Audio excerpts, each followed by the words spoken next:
Hi everyone, thanks for tuning in. I'm Luna and today I'm really excited to take a look at this new deck and share my impressions with you. It is a type of deck that is perfect both for beginners and experienced tarot readers. It's the Bright Future Tarot, loved name by the way, a successfully funded Kickstarter campaign. Now, its creator, 𝐏𝐨𝐧'𝐭, has years and years of experience in the tarot field, which is something that I truly appreciate when it comes to a deck, because it means you have that amount of knowledge and practice really sorted out and put together in the best way possible to help you and guide you through your journey with the cards. Starting learning tarot can be overwhelming, to say at least. I actually just recently made a new friend and she was very interested in learning how to read tarot, but she revealed to me how she is not confident she can navigate her way among the numerous meanings and multiple symbols. Many of us have been there. And that's when I realized that I didn't really have many decks I can confidently suggest a beginner to start learning, besides the classical Rider-Waite-Smith decks. A lot of beautiful decks that I adore and use every day in my practice are somehow too challenging or can be intimidating for someone who has just started approaching tarot. So finding out about this deck was no coincidence for me. The best feature is that it's available in two versions, one with keywords and the other one without. Now, keywords, especially at the beginning of your learning process, are very helpful. Truth is that often newbies end up writing on the Rider-Waite-Smith cards themselves some of the keywords and meanings as they learn, so a deck that comes with that feature already incorporated is very practical, saves you time, and it's less intimidating. While if you're an experienced reader and maybe not all the hints given resonate with you, you can simply go for the edition without keywords. Honestly, I find that the option without keywords can easily still be approached by a beginner thanks to the way scenes are depicted.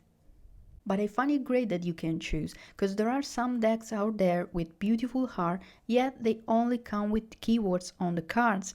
Those keywords not always resonate with me. I bet it's happened to some of you as well. So let you pick between the two editions is something that for me shows that the author truly cares about the final readers and had them in mind all along during the creative process, providing you with the best tool and guide possible, yet keeping it unique and modern.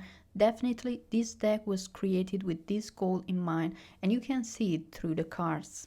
There's also a proper guidebook of about 250 pages, not just the common little white book, nor the scarce limited input given by Waite himself, but a proper book with extensive explanations, exercises, and info of each and every card. It's a useful tool for your studies.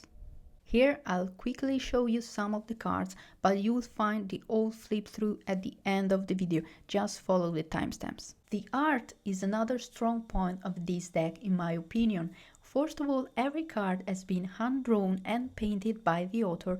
I would say you can consider it a one-woman show. She created everything by herself. I find it truly remarkable. You know, same thing goes for Michelle from Boho Tarot or Benebel. I have no idea how they do that, especially since I can't even modify an existing deck without making a mess. Some designs are simple yet modern and intriguing. I love how you can find elements from nature but also daily life situations. The colors are vibrant and share a great part into delivering the card's meaning. Colors speak directly to our intuition and get an instant reaction from our brain. As explained by the author, in this deck you can find ancient symbolism blended with modern psychology. I love that. You have common symbols still linked to the tradition but renewed to be adapted to the modern society.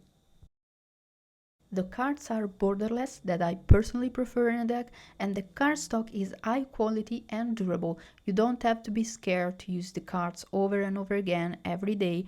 They're meant to last. They have a matte finish, feel very nice to the touch, and they shuffle perfectly. The author is a psychic as well, so you can consider this deck as a tool meant to be also used for creating that connection with spirit guides, working with spirits, and getting in tune with your intuition on a deeper level. Feeling guided through your journey in this world is what I consider a key point in everyone's life. All of us at some point may have felt lost. Finding guidance and comfort and support through messages and connected our inner selves with the past, present, and future collective let us grow as human beings and as a community. Another very important plus point for me is how these cards depict diversity. It's still too hard to find inclusive tarot decks nowadays. The heaven&earth tarot, as beautiful as it is, does not include diversity, and it's a shame. So I feel always so happy when I come across decks like this, and I hope that more and more authors will decide to create inclusive tarot in the future. A couple more details. As you saw, the cards are reversible, so if you read reversals, you can easily do it. Number 8 is Justice and number 11 is Strength. So, in conclusion, here's my final thoughts for this deck. I truly believe it's a little gem. I absolutely can see why so many people enjoy it, and the art gives me a fresh feeling like each card is inviting you to understand its message. The interpretation of the core cards is also on point and incredibly beginner-friendly, especially if you consider that usually core cards are pretty hard to grasp and actually they can give even expert readers a hard time.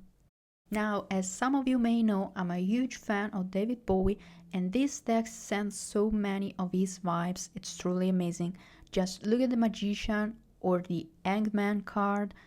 Planet art is blue and there's nothing I can do. Some of you may understand what I'm referring to as vibes and feelings. So I definitely recommended this deck to whoever would like to start the tarot journey without ending up feeling confused and frustrated, but enjoying the journey instead. And to the readers that would like some fresh and new deck, perfect not only for daily readings, but also for connected with spirit guides, the Bright Future Tarot can be the right choice. Thanks so much for watching. I hope you enjoyed this video. Please let me know what you think about these beautiful decks in the comments below, opinion, questions, anything. And remember to check out Saskia Lee's site. She offers an incredible amount of free content, and in her shop you can buy her deck in different options and even book a reading with her. And now here's the flip through of the entire deck.